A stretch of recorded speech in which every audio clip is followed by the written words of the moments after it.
you know, I've had a set of horses, Morgan horses, that I've never shod, and one of them's 10, one of them's 8, one of them's 6, and they're all brothers and sisters, and I've never shod them. I've ridden them heavily in the mountains, drug elk out with them, everything you can imagine, and I've never had the need for shoes. So I would be really intrigued to hear your side of that and why you don't shoe either.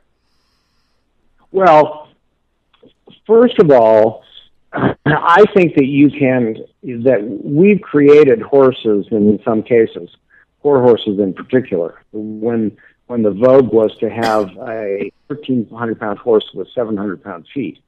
So they bred them with those little tiny feet. And, I mean, there's no way to keep a horse like that sound. Just no way.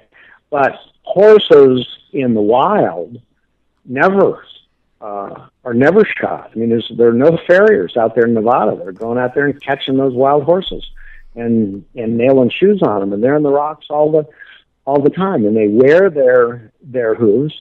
And most people believe that the wild horse foot is the model that everybody would like to have. But when I go back to that question about why do you shoe your horse, it's, well, you have to. Well, my grandfather told me to, or my trainer tells me to, or the best one of all is my farrier tells me that I have to shoe my horse. And my answer to that is, oh, is that the same guy that comes every 6 weeks and charges you $150 to put shoes on your horse? Well, that's, I guess if I were in that business, that makes sense for me too. But I have been to a couple of seminars with Dr. Robert Bowker, and Dr. Bowker ran the hoof lab at Michigan State University Vet School. And he starts out talking about horses' hoofs at the cellular level. And that may not be terribly practical for most horse people. But I'll tell you what, it convinces me that he knows more about horses' feet than just about any man on the planet. And there are a couple things that I think are important.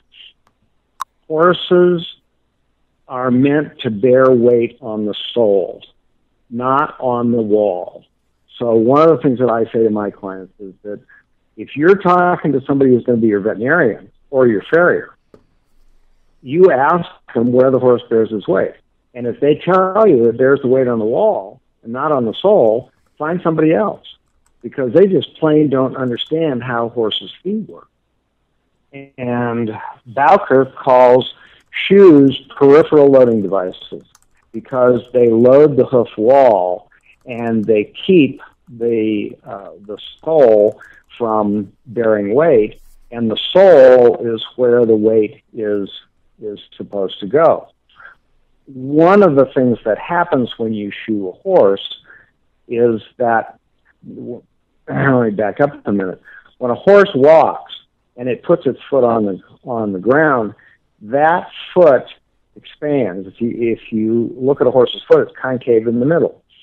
And when it hits the ground, it expands. It's like putting your fingers on a table and pushing down.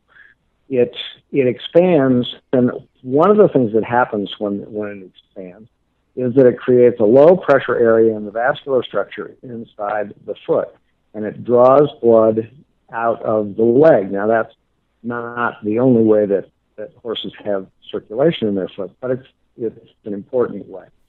And Pete Ramey, who's a really good barefoot trimmer, had a slide in a presentation I watched one time where he had, they took the foot of a wild horse that had been killed in the gather, and they pumped the vascular structure in that foot full of plastic, and then they used an acid to eat away the biologic material, so what was left was a plastic cast of the vascular structure in the foot.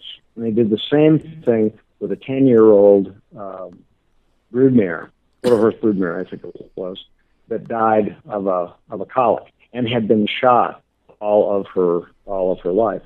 Well, the wild horse had the vascular structure in the wild horse's foot was about 3 times as dense as the vascular structure in the broodmare's foot. And the more blood there is in pretty much any part of your body, the healthier you're going to be. So when you shoe a horse, you pick up that foot, the foot contracts, and then you nail a shoe to the periphery of that foot on the horn, and then the foot can't flex anymore.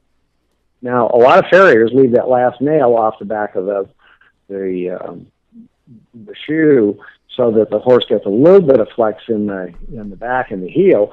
And if you look at a shoe that comes right off of a horse, you'll find that the heel of that shoe is always polished because that foot is trying to expand.